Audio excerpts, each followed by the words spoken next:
Hello, Robert Carter, SANY District Technology Coach, coming back to you with Explore Learning and Gizmos Labs.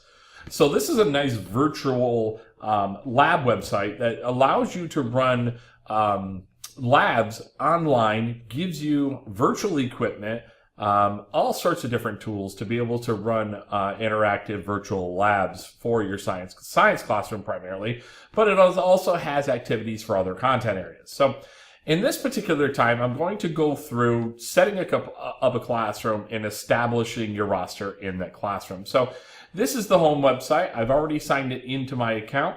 Let's go ahead and take a look at my classes. So I'm going to start by going into my home page, and you see I've already got some classes set up here. But in this case, let's add a new class. Let's call it Test and Test Classroom. Let's go ahead and hit add. Okay, so now you can see I'm at the point where I can add content, but for the sake of this video, I'm only going to be focused on managing classroom rosters. Now, if you feel comfortable with your students, especially with the older ones, we do have a class enrollment code and a handout that could be generated or put up to the big screen so that you can just have students follow the directions. This could be converted into a Google Doc and assigned in Google Classroom so that they have the ability to keep a digital copy of this at all times. Or just go ahead and print it out and hand the darn thing out. So that's a nice tool so that you can use the class join code, or you can go in and manage your class roster. So you can establish student names straight from here. So if I could hit new student, okay.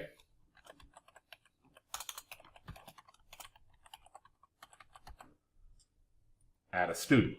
Now what Explore Learning does do is it gives them a generated username and a generated password. I will say, depending on the student's name, the username can be a little bit complicated. Even if a particular name has been taken up, they will add something alphanumeric to it, so it can tend to be a little bit more complicated. This can be a problem whether they're joining with a join code or that you're creating themselves. So I could do another one.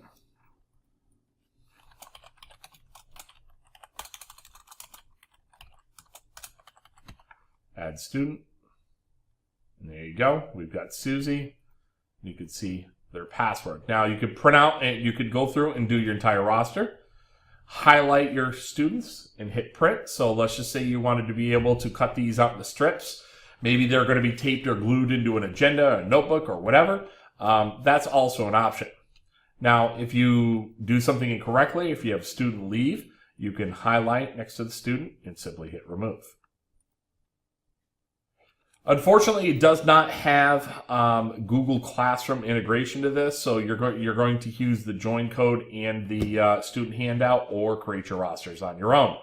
I hope this has been some help. In our next video, we will look at adding content, and then in our last video, we'll look at breaking down and actually specifically using the content and the lab sheet. So I hope this has been of some benefit. If you have any questions, please email me. Thank you.